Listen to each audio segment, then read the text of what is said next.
I've had my Transalp for a week, don't have any protection yet, but I figure let's go to the top of this little mountain right here and then maybe go hit an OHV trail, because why not on a bone stock bike?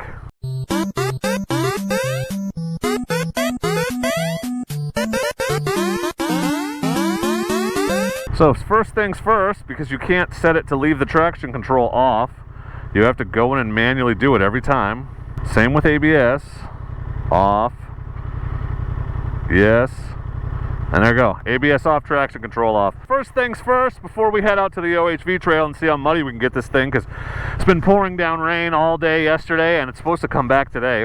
Don't let this nice looking weather fool you, but we're going to head up to the top of this hill because it's gorgeous up there. I want you to see from here how tall it is, how steep it is. You can see a few hundred feet anyway. It doesn't look like it when you're riding up, but it's actually quite steep. So let's see how the Transalp does. Bone stock. The only mod I've added is the tank bag and that GoPro mount and some stickers, which I don't think help with the performance, but you know, if they do, if you're really worried about it screwing up the test, I can take them off just for you. So I'm on the stock. I've got the Karoo tires, not the mixed tours. They're not amazing tires, but you can see why we want to go up there, because look at what the view. This is a sneak preview of where we're headed. I've been pleasantly surprised by the suspension on this so far.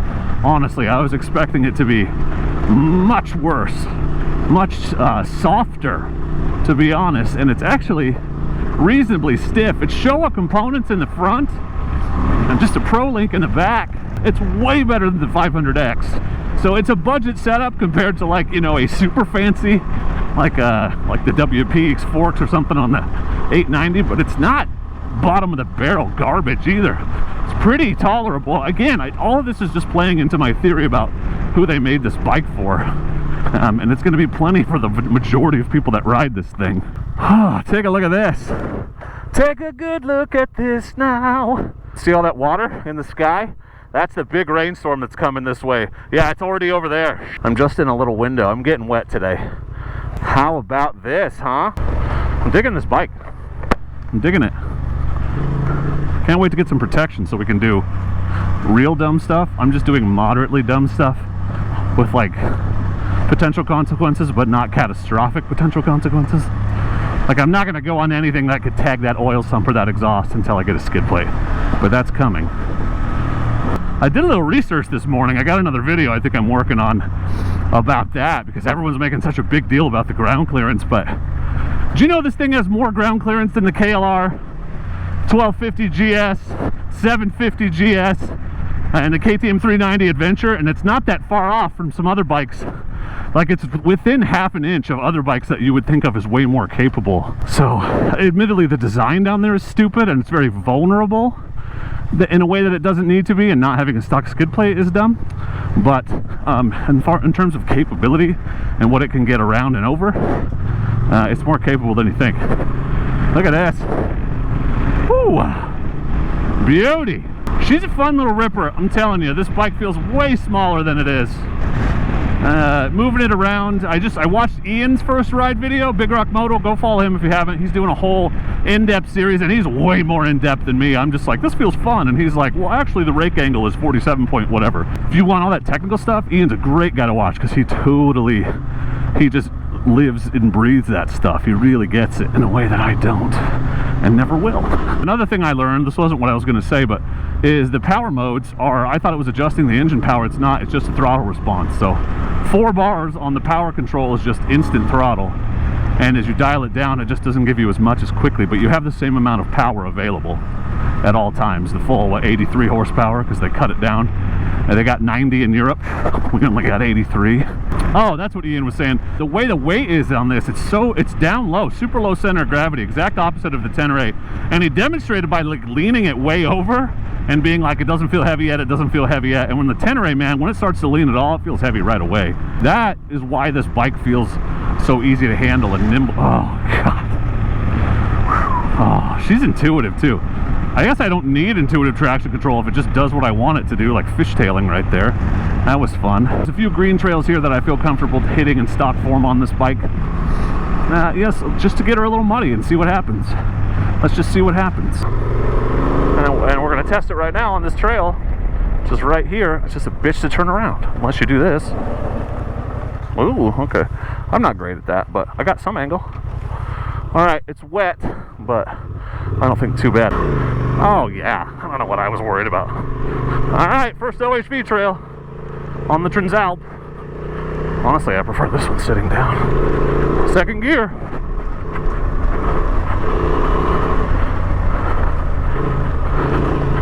Yeah, baby. Yeah, baby. Everybody says that it's geared too high for like clutch control, slow speeding stuff.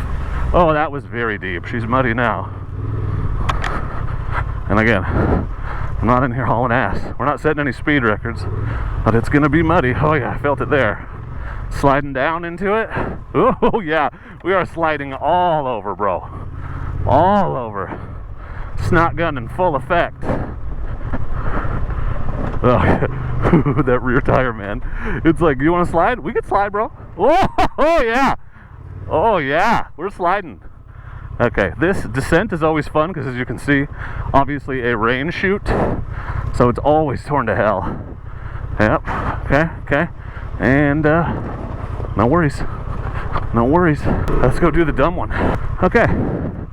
15, here we go. This is probably stupid because it's gonna be slippery as shit. It's all good. I took the 500X down here in the winter. It's only fall right now, so we should be good, right? Theoretically, sure. Whoa, okay. How do you feel about deep ass mud puddles? Because I don't think you're gonna avoid them on this trip. No, sir. We are splashing our ass off right now. Oh yeah, my favorite is right here. That.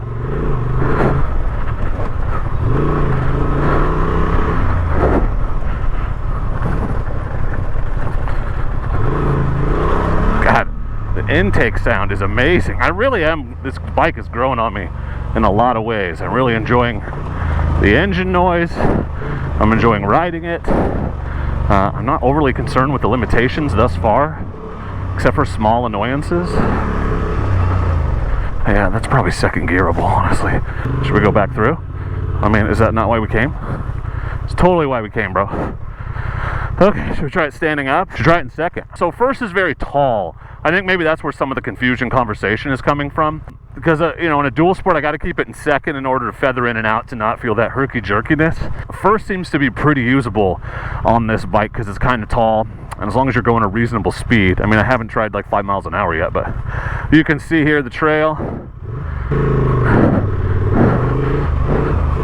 Yeah, it's not twitchy in first, but I think second might be better. I'm not using the clutch a lot right now.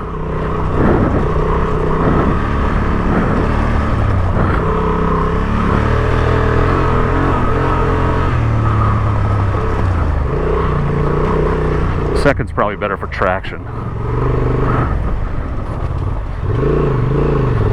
Yeah, second's better for traction.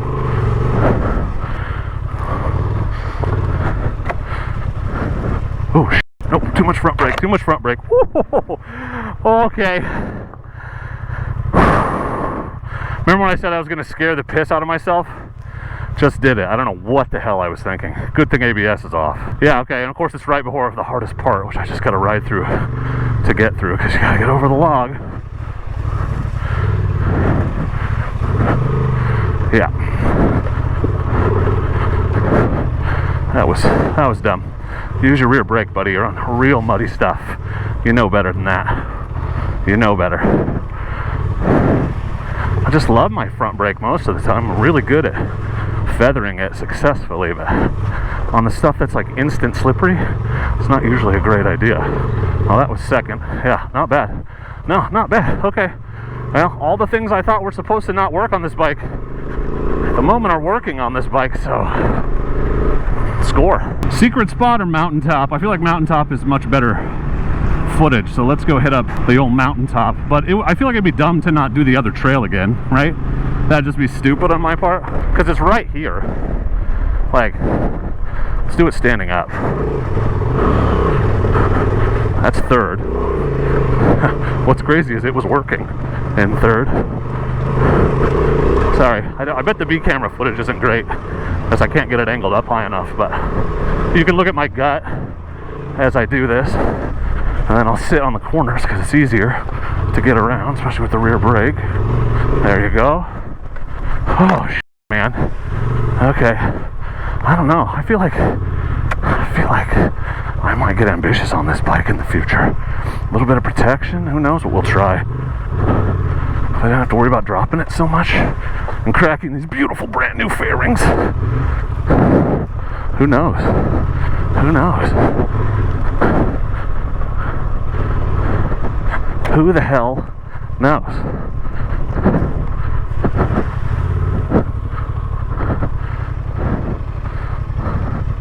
You can use the rear, dude. You can use the rear. That's what it's for. It helps. There we go. Well, that's, you know, the same 2 trails, but 5 times or whatever. That's pretty good. Should we try to go up this? Why not? It's stupid. Let's definitely do it, because it's not the smart thing to do. Oh, yeah.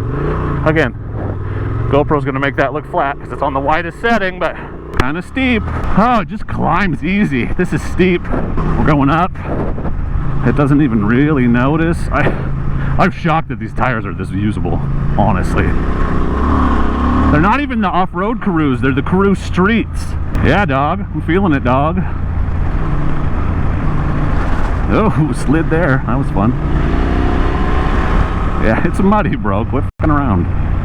Or F around more, that's also fun. So I was being kind of facetious before when I said we went to a mountaintop. Obviously it was just a big hill, but this technically is a mountain on the map. I've been up here before, you guys.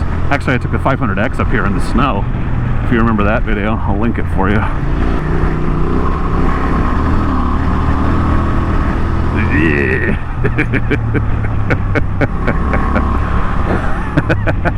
Stop falling in love with this bike, dude. Can't help it. Oh yeah, okay. Yeah, the rear is very bouncy. That was one thing Ian commented on. It's pogo-y.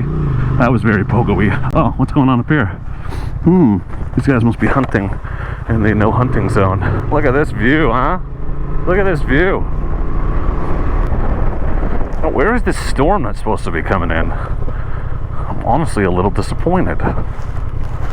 You can see the rain. I'm just not getting into it. I'll probably hit it on the way home. This is an actual mountaintop. So, bald or round, I never remember. They're both super clever names, but here we are. Top of the world on the Transalp 750. What a good time. I'm not quite ready to tackle the single track on this one. Something I would consider once I get real tires and skid plate, but I don't want to hop over a ton of logs just yet.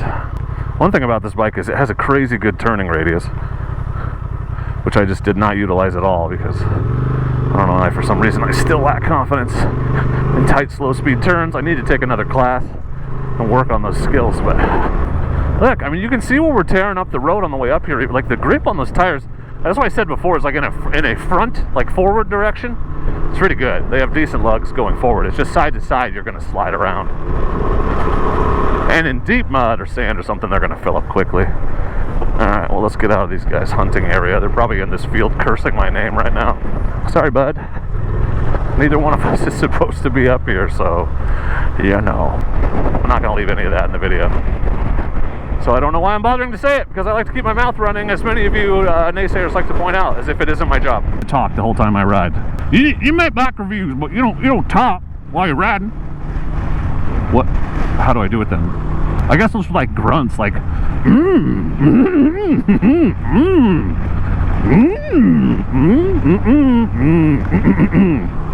You get all that? It's my favorite piece of feedback. Like, I haven't been told I talk too much my whole life.